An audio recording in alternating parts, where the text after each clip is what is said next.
Hi friends, ಇವತ್ತು ಹಲಸಿನ ಹಣ್ಣು ಕಡುಬು ಮಾಡೋಣ. ಅದಕ್ಕೋಸ್ಕರ ನೋಡಿ ಇಷ್ಟೊಂದು ಹಲಸಿನಕಾಯಿ ತೊಗೊಂಡಿದ್ದೀನಿ. ಅದರದ್ದು ಒಳಗಡೆದು ಬೀಜನೆಲ್ಲ ತೆಗೆದ್ಬಿಟ್ಟು ಅದನ್ನ ಸ್ಲೈಸ್ ಆಗಿ ನಾನಿಲ್ಲಿ ಫಸ್ಟು ತೆಗೆದಿಟ್ಕೊತಾ ಇದ್ದೀನಿ.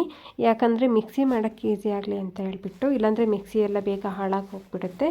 ಹಾಗಾಗಿ ಅದನ್ನ ಚಿಕ್ಕ ಚಿಕ್ಕದಾಗಿ ನೋಡಿ ಹಿಂಗೆ ಹೆಚ್ಚಿಟ್ಕೊಂಡ್ಬಿಟ್ಟು ಅದನ್ನ ನಾನಿಲ್ಲಿ ಇನ್ನೂ ಪುಟ್ಟದಾಗಿ ನಾನಿಲ್ಲಿ ಹೆಚ್ಚಿಟ್ಕೊಂಡಿದ್ದೀನಿ. ನೀವು ಬೇಕಾದ್ರೆ ಮಿಕ್ಸಿ ತುಂಬ ಚೆನ್ನಾಗಿದೆ, ಬೇಕಾದ್ರೆ ಹಾಕ್ಬೋದು, ಏನೂ ತೊಂದರೆ ಆಗೋಲ್ಲ ಅನ್ನೋದಾದರೆ ಬೇಕಾದರೆ ನೀವು ಹೀಗೆ ಹಾಕ್ಬೋದು. ನಾವಿಲ್ಲಿ ಅದನ್ನ ಚಿಕ್ಕ ಚಿಕ್ಕದಾಗಿ ಕಟ್ ಮಾಡಿಬಿಟ್ಟು ನಾವು ಇಲ್ಲಿ ಹಾಕ್ತಾಯಿದ್ದೀವಿ. ಯಾಕಂದರೆ ಇಲ್ಲಾಂದರೆ ಮಿಕ್ಸಿ ಜಾರ್ ಹಾಳಾಗ್ಬಿಡುತ್ತೆ ಅಂತೇಳಿ ಅವಾಗಿಂದನೂ ನಮ್ಮ ಮನೇಲಿ ಅದೇ ಥರ ಮಾಡ್ಕೊಬಂದಿರೋದು. ನೋಡಿ ಫೈನಲಾಗಿ ಇಷ್ಟ ಆಗಿದೆ. ಈಗ ಒಂದು 5 ಗಂಟೆ ನಾನಿಲ್ಲಿ ಅಕ್ಕಿ ನೆನೆಸ್ಕೊಂಡಿದ್ದೆ. ನಾನಿಲ್ಲಿ ಈಗ ಅಕ್ಕಿನ ಫಸ್ಟು ಇದನ್ನ ಸ್ವಲ್ಪ ತರಿ ನಾನಿಲ್ಲಿ ರುಬ್ಕೊಂಡಿದ್ದೀನಿ.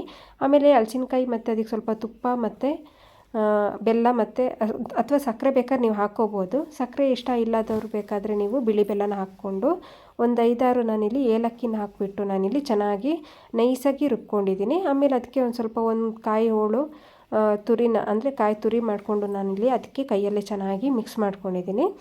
ನಾವಿಲ್ಲಿ ಬಾಳೆದೆಲೆಯಲ್ಲಿ ಮಾಡ್ತಿರೋದ್ರಿಂದ ಬಾಳೆದೆಲೆನ ಸ್ವಲ್ಪ ನಾವಿಲ್ಲಿ ಗ್ಯಾಸಲ್ಲಿ ಅಂದರೆ ಬಿಸಿ ಮಾಡ್ಕೊತಿದ್ದೀವಿ. ಇಲ್ದಿದ್ರೆ ಅದೆಲ್ಲ ಅರ್ಧೋಗ್ಬಿಡುತ್ತೆ ಬಾಳೆದೆಲೆ. ಹಾಗಾಗಿ ಸ್ವಲ್ಪ ಬಿಸಿ ಮಾಡಿಕೊಂಡ್ರೆ ಚೆನ್ನಾಗಿ ನಾವು ಫೋಲ್ಡ್ ಮಾಡ್ದಂಗೆ ಇರುತ್ತೆ. ನೀವು ಈ ಥರ ಬಾಳೆದೆಲೆಯಲ್ಲಿ ಟ್ರೈ ಮಾಡಿದರೆ ನೀವು ಬಾಳೆದೆಲೆನೇ ಹೀಗೆ ಮಾಡ್ಕೊಳ್ಳಿ. ಆಮೇಲೆ ಬಾಳೆದೆಲೆನ ಚಿಕ್ಕ ಚಿಕ್ಕದಾಗಿ ಮಾಡಿಕೊಂಡು ನೋಡಿ ಇದಕ್ಕೆ ನಾವಿಲ್ಲಿ ಈ ಥರ ಉಯ್ದುಬಿಟ್ಟು ಇಟ್ಕೊತಾ ಇದ್ದೀವಿ ಫಸ್ಟಿಗೆ. ಆಮೇಲೆ ನೀವು ಅಂದರೆ ಸ್ವಲ್ಪ ತೆಳ್ಳಗೆ ಮಾಡ್ಕೊಳಕ್ಕೆ ಹೋಗಬೇಡಿ, ಸ್ವಲ್ಪ ದಪ್ಪನೇ ಇರಬೇಕು. ಇದ್ದಿದ್ರೆ ಅದೆಲ್ಲ ಇಳ್ದೋಗ್ಬಿಡುತ್ತೆ ಕೆಳಗಡೆ. ಇಲ್ಲ ನೀವು ಇಡ್ಲಿ ಪ್ಲೇಟಲ್ಲಿ ಮಾಡೋದಾದ್ರೆ ಏನೂ ತೊಂದರೆ ಇಲ್ಲ, ಬಟ್ ಬಾಳೆದೆಲೆಯಲ್ಲಿ ಮಾಡಿದರೆ ಟೇಸ್ಟ್ ಜಾಸ್ತಿ. ಇದನ್ನ 20 ನಿಮಿಷ ನಾವಿಲ್ಲಿ ಬೇಯಿಸಿದ್ದೀವಿ. ನೋಡಿ ಬೇಯಿಸಾದ್ಮೇಲೆ ನಾನು ಇಲ್ಲಿ ತೆಗೆದು ತೋರಿಸ್ತಾ ಇದ್ದೀನಿ ಎಷ್ಟು ಚೆನ್ನಾಗಿ ಬಂದಿದೆ ಅಂತ.